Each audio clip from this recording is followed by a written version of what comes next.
Vladimir Putin signed a new decree related to the 4 regions annexed from Ukraine. On the 28th of April, Vladimir Putin signed off on a new decree that would allow inhabitants of areas in Ukraine that are under Russian control to obtain Russian citizenship. This new legislation applies to 4 regions of Ukraine that Russia has claimed and partially governs: Donetsk, Luhansk, Kherson, and Zaporizhia, as stated by Reuters. The decree provides a set of guidelines for Ukrainian citizens or those who hold passports issued by separatist republics, which are supported by Russia and reside in the mentioned regions, on how to initiate the process of obtaining Russian citizenship or legitimize their status with Russian authorities. However, failure to comply with these guidelines by July 1, 2024, will classify them as foreign citizens, putting them at risk of deportation from Russian-controlled territory. Additionally, the decree allows the authorities to deport individuals from the 4 regions who pose a threat to Russia's national security, or participate in unauthorized protests.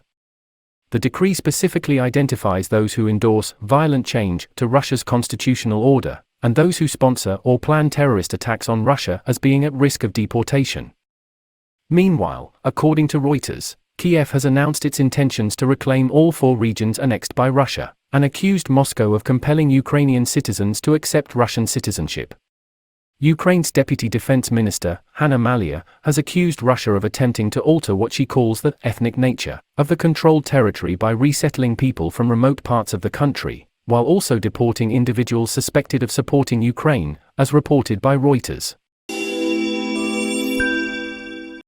Turkey becomes a nuclear power country. The president of Turkey, Recep Tayyip Erdogan, has announced that his country has become a nuclear power state. According to RT, President Erdogan made the announcement on the 27th of April after the first fuel delivery for the Akkuyu power plant, which is Turkey's largest joint project with Russia.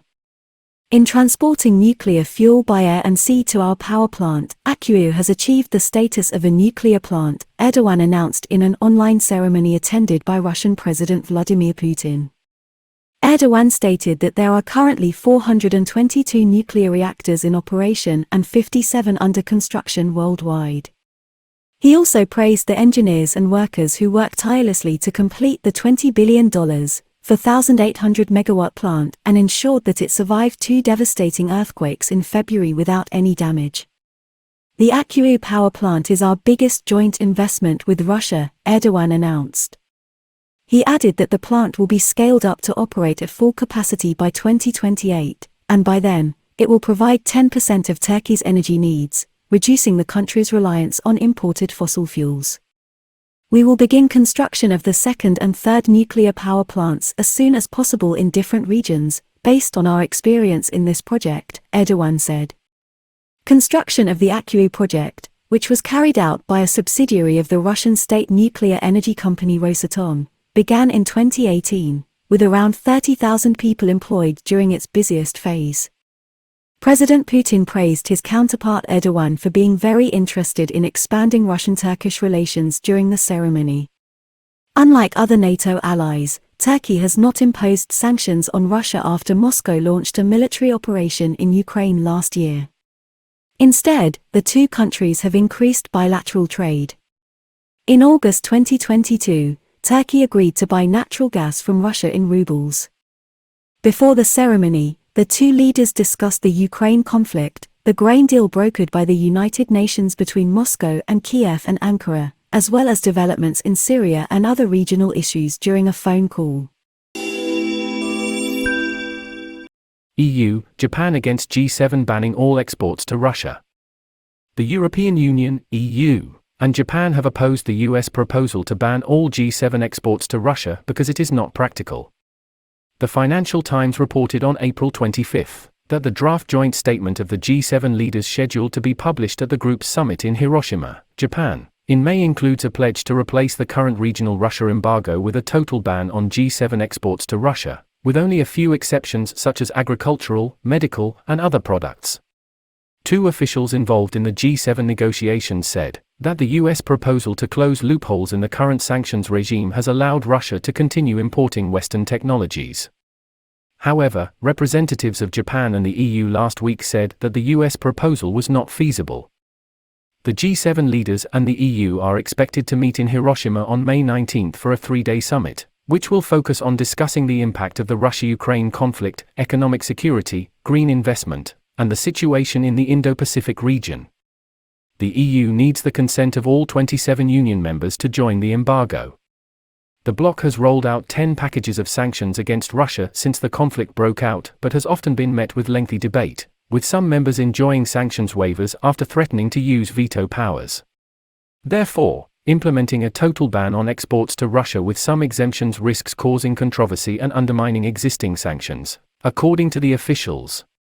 The draft joint statement also includes measures to prevent avoidance of sanctions and restrictions on countries that support the financial support of Russia's military campaign.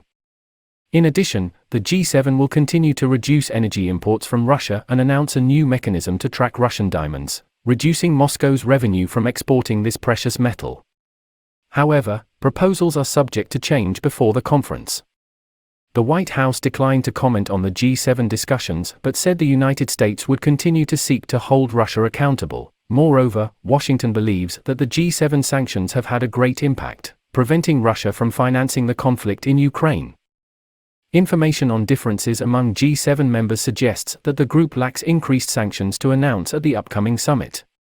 According to the Financial Times, the US, UK, EU, and other allies are focused on being tough on Russia's ability to evade sanctions through transactions from third countries.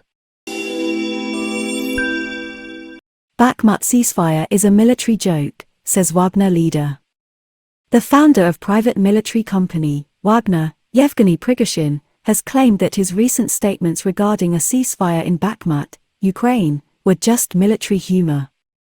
Prigozhin had previously said that there would be a ceasefire when American reporters arrived in the city, but he later dismissed the comments as a joke. Bakhmut, which is located in the Donetsk People's Republic, DPR, controlled by Kiev, is a key transit hub for supplies to the Ukrainian army in Donbass. Despite the ceasefire claim, fierce fighting for the city continues. On April 27, acting DPR leader Denis Pushilin announced that Russian forces had taken control of the Ukrainian army's last supply route in Bakhmut with fire. Earlier, on April 27, Prigozhin had said that American journalists traveling with Ukrainian troops were heading to Bakhmut, and that the truce was made so that American journalists could calmly film footage of Bakhmut and return home. However, he later clarified that his statement was just a joke, and that there was no actual ceasefire in place. According to Yan Gagin, an advisor to the acting DPR leadership, Russian forces already control almost 90% of the territory of Bakhmut.